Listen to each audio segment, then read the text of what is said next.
Seu preto imundo. Você é ridículo. Macaco. Não vou ficar com ele, ele é gordo. Que é viado. Tem que ser homem. Sai daqui que ninguém te quer. Seu cabelo é ruim. É a pessoa mais... Sua baleia. Sai do meu lado com essa roupa de viado. Vai tomar um banho, seu fingido. Tá tudo preto. Você é gorda. Sua mãe te aceita assim, com essa roupinha de gay? Ninguém te quer aqui. O cabelo parece até um bombril. Já tomou banho alguma vez na vida? Segurança, olha aquele cara. Acho que ele vai roubar alguma coisa. Você fede. Gorda de top é muito engraçado. A barriga dela fica toda de fora, é enorme.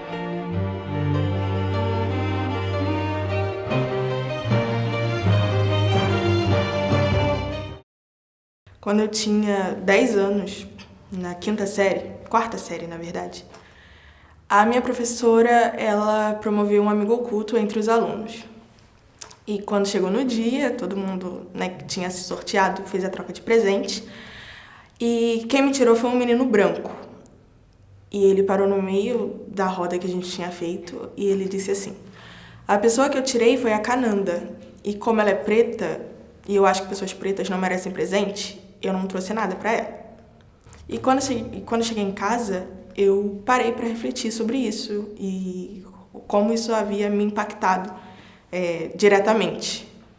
Mas quando a gente passa por essas situações de racismo, a gente não entende logo na hora que foi racismo mesmo quando é explícito e direto desse jeito. Então, quando eu cheguei em casa e eu pensei nisso, eu fiquei, nossa, realmente foi racismo, um ato racista que ele teve. E a partir disso eu comecei a pesquisar sobre isso e tentar entender por que esse tipo de situação acontecia e por que ainda acontecia, para que quando eu passasse por uma outra situação assim eu pudesse identificar. Então, com essa idade eu comecei a me entender enquanto uma pessoa racializada. Meu primeiro caso com gordofobia foi quando eu era bem nova. Eu tinha uns 18 anos e eu sempre fui bem grande, sabe? Bem grande, deixa eu definir. Não era gorda, não era acima do peso. Eu era uma pessoa que tem um corpo com estrutura, sabe? O que aconteceu? Eu fui ao shopping, eu e a minha mãe fomos na C&A. Chegando lá, a gente tava olhando assim e tal, aí vem aquelas moças que ficam rondando pela loja e tal, e veio perguntar pra gente. Ela chegou assim na minha mãe e falou assim: ah, você não quer ver a sessão adulta? Porque o corpo da sua filha, né, provavelmente não vai ter uma roupa pro tamanho dela aqui.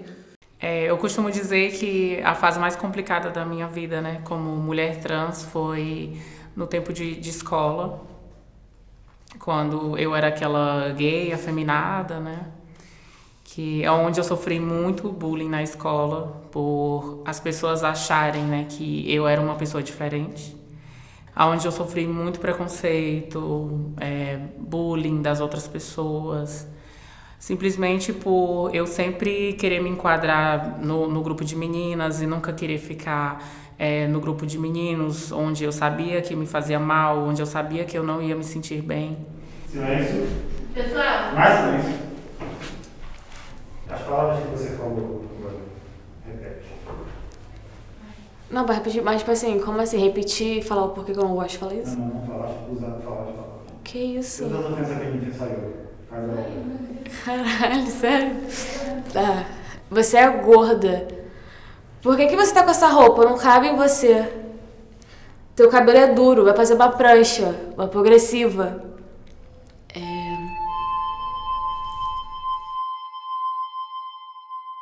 Eu juro, eu tô pensando, não tá saindo nada, não...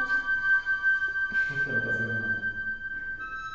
Porque não é coisa boa, eu não penso nessas coisas, em falar essas coisas. Então, na hora que tem que falar, eu travo.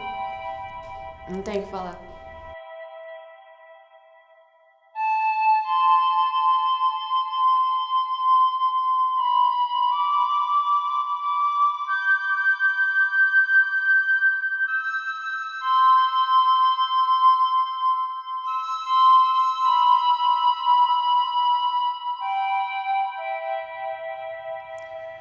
Minha mãe era uma pessoa especial. Minha mãe é uma pessoa especial. Trabalhando em casa de família, de vez em quando chegava alguma coisa pra gente. uma roupa seminova, um boneco sem o braço, ou um carrinho sem roda, para a gente poder brincar.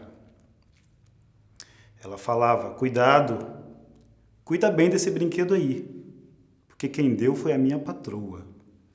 Minha patroa é muito boa, minha patroa é muito legal. Ela sempre dá coisas pra gente. Vez ou outra, aparecia uma roupa, não cabia em mim, ou era grande ou era pequena, mas estava semi-nova, porque a patroa era muito boa. Sempre que ela podia, minha mãe, sempre que ela podia, ela me levava para ver ela trabalhando, e eu via como ela era tratada. E eu cresci entendendo que aquela família branca, tratando a minha mãe daquele jeito, dando resto de comida, dando resto de roupa, dando resto de brinquedo, eram pessoas boas. Eu passei por algumas outras situações menores, né, entre aspas, mas nada muito direto, porque o racismo no Brasil é muito velado. As pessoas não são diretas o tempo todo. É sempre em pequenos detalhes. Diferente da homofobia, do racismo e dos diferentes preconceitos que existem no mundo, a gordofobia, ela não é mascarada. Ela tá aqui, ó, o tempo todo, na nossa cara. Você vê, ele vê, todo mundo vê. E vocês riem. Muitas vezes vocês fazem piada, muita gente fica constrangida, claro, só que ninguém faz nada. Houve uma pessoa zoando a outra, houve uma pessoa sendo constrangida, sendo muitas vezes humilhada e tudo bem, ela tem que ouvir isso, né? Porque ela tem que emagrecer. Eu fui criada por um casal de idosos, né? Que de início foi bem complicado, porque como eles eram bem idosos, eles falavam que na época deles não existia, né? Eles falavam aquela frase de que homem foi feito para a mulher foi feita para o homem. E foi bem complicado ter a aceitação deles em relação a isso. Posso começar a falar? Feio, seu gordo. Ai, que estranho que você é. Seu feio, seu estranho. Professor, não consigo. Não, professor, não dá. Ai, Jesus. Não consigo. Ai, alguém vem no meu lugar? Ela olhava para mim e dizia, esse menino é um preto de alma branca. E eu estufava o peito, porque eu tinha orgulho daquilo que ela falava, porque soava como uma coisa muito boa. A outra vez que foi bem direta também foi quando eu já era maior, estava trabalhando, e eu conversando com o pessoal do meu trabalho, e a minha chefe, ela estava junto, e eu disse assim, eu queria colocar tranças e tal, para poder mudar um pouco o meu estilo, e enfim. Ela pegou e disse assim, se você colocar isso, eu vou te demitir.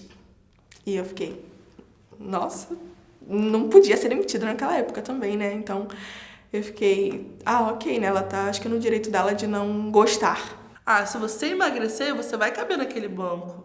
Muitas vezes, quando eu vou sair de casa, eu me pergunto isso diariamente. Quando eu vou pegar um ônibus, eu penso, será que eu tô passando na roleta ainda? Agora, você pergunta se você vai passar na roleta? Não, porque o mundo já tá apropriado para você. A gordofobia, ela é justamente isso. O nosso mundo, ele não é feito para pessoas gordas. Opressão estética é quando você é forçado a se ver em um determinado padrão. Ou seja, sabe aquele padrão que a gente vê na televisão? Geralmente de mulheres magras ou mulheres com um corpão, aquele cabelo liso, sabe? Aquelas pessoas geralmente bonitas do Instagram. Esse é o padrão que todo mundo acha que a gente tem que seguir. E que muitas vezes você se vê forçado a seguir. Esse é o problema. O mundo não está preparado pra gente. A gente tem que deixar de viver para poder acontecer isso no mundo, para fazer acontecer. Por que o mundo não está preparado pra gente? Como está preparado para uma pessoa magra? E por conta de toda essa pressão que eu tive, né, enquanto na época de estudos, no colégio, e eu me sentia sozinha porque ninguém fazia nada. Eu não tinha a quem recorrer. E isso estava me causando conflitos também familiares com a minha mãe e com meu pai. E nisso eu prometi para mim mesma que aos 17 anos, que na próxima discussão minha com a minha mãe, eu iria, né, falar o que ela já sabia. As pessoas falavam, né, e ela dizia que era coisa de criança.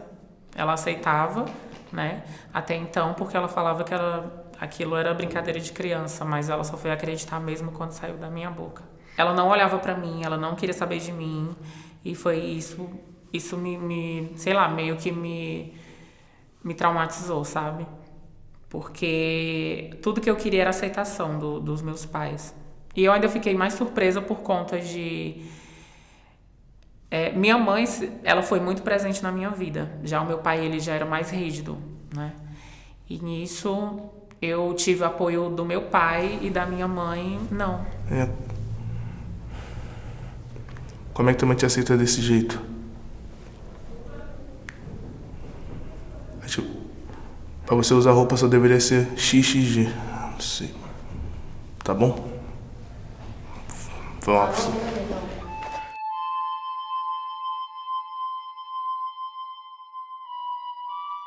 Eu na escola, professores eram mais severos, não é como hoje, mas alguns professores passavam do ponto. Eu tive uma professora que fazia questão, tipo, 2 vezes na semana, ela queria que eu levantasse, ela me chamava para exibir para a turma. Ela fazia exatamente assim. André Felipe, vem aqui.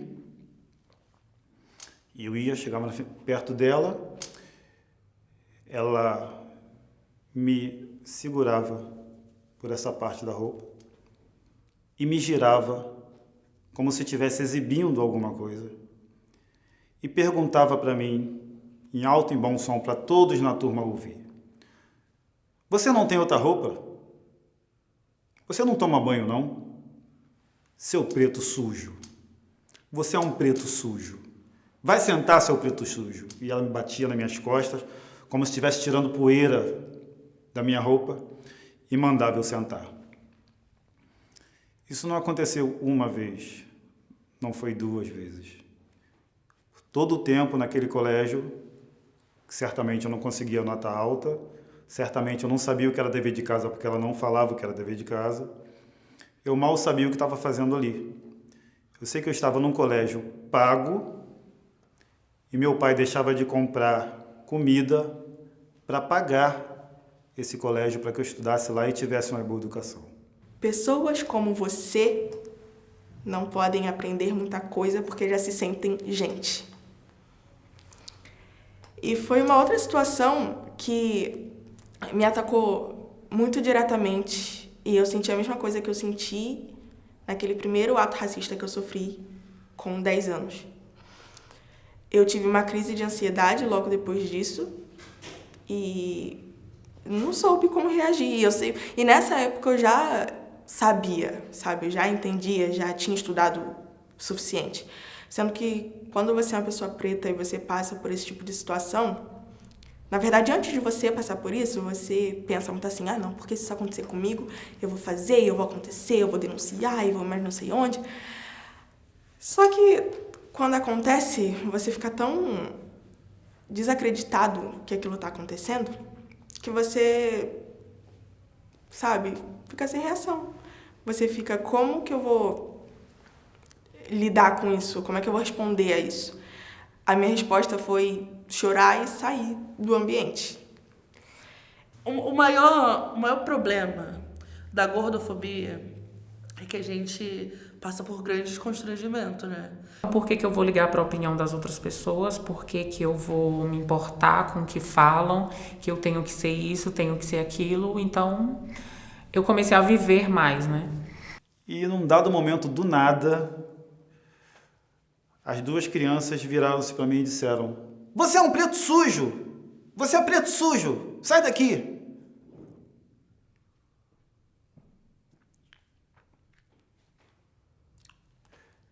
Eu não entendi.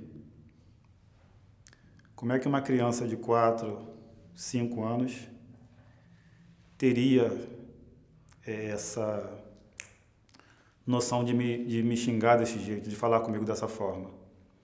Eu fico refletindo, né? Sempre, o tempo todo, essas mesmas situações, elas vêm e voltam na minha cabeça.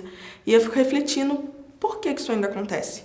Por que que as pessoas racializadas, elas ainda são vistas como pessoas inferiores, como pessoas que não têm direito de crescer, de ter conhecimento. E é bem difícil, né, ser mulher trans, você botar a cara a tapa, né, para uma sociedade que quer lhe excluir, né, das outras pessoas, porque elas rotulam você, que você tem que ser assim, entendeu? E é muito complicado. Eu me vendo nessa situação, muitas vezes, eu vou sentar numa cadeira de plástico, eu fico pensando, gente, será que isso não vai quebrar comigo aqui? Ou quando eu vou num restaurante, eu vejo aqueles olhares das pessoas assim, tipo, o que ela vai comer, sabe? O Brasil é um país muito, muito racista, extremamente racista, mas é tudo muito por baixo dos panos, sabe? É em pequenos detalhes, quando você tá sentada dentro do ônibus e, sei lá, ninguém senta do seu lado. Ou quando você tá entrando no ônibus e as pessoas já olham assim.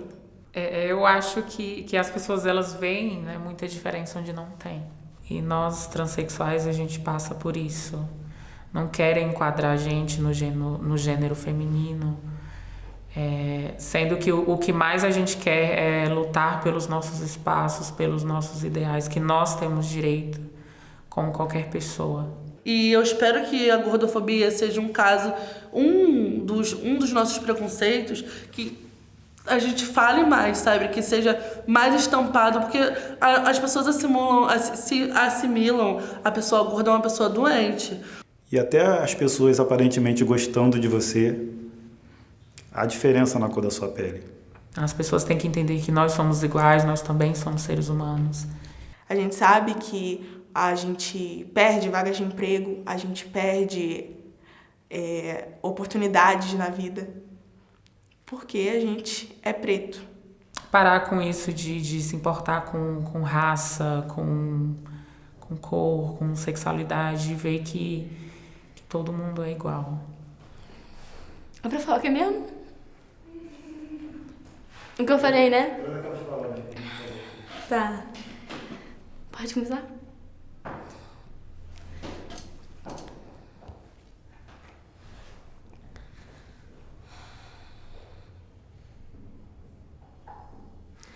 Você é ridículo.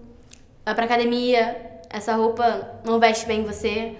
Troca esse cabelo. Você é gorda. Ai, não consigo. A pessoa não consigo, não.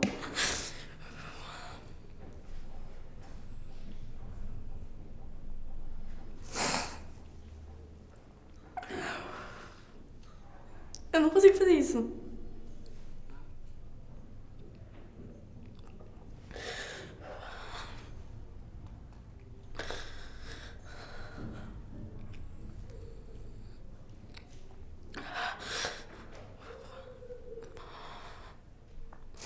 Eu posso ir.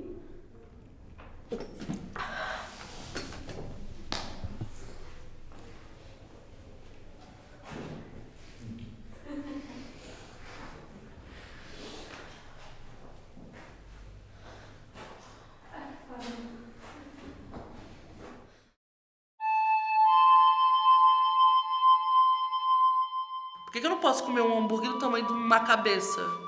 Por que você tem que olhar pra mim diferente só porque eu sou gorda e eu quero comer aquele hambúrguer do tamanho do mundo? É uma referência muito negativa de como as pessoas brancas da nossa sociedade veem as pessoas pretas. Eu sou do estado, né, do Ceará, que é um dos estados que mais mata trans e travestis, né? E ainda que ele seja racista contra mim, eu vou ser humano a favor dele. E tentar mostrar para ele que todos os seres humanos são seres humanos. Independente da dívida que a sociedade tem com a gente, independente de qualquer coisa, eu não vou bater num branco. Eu também não vou bater num negro.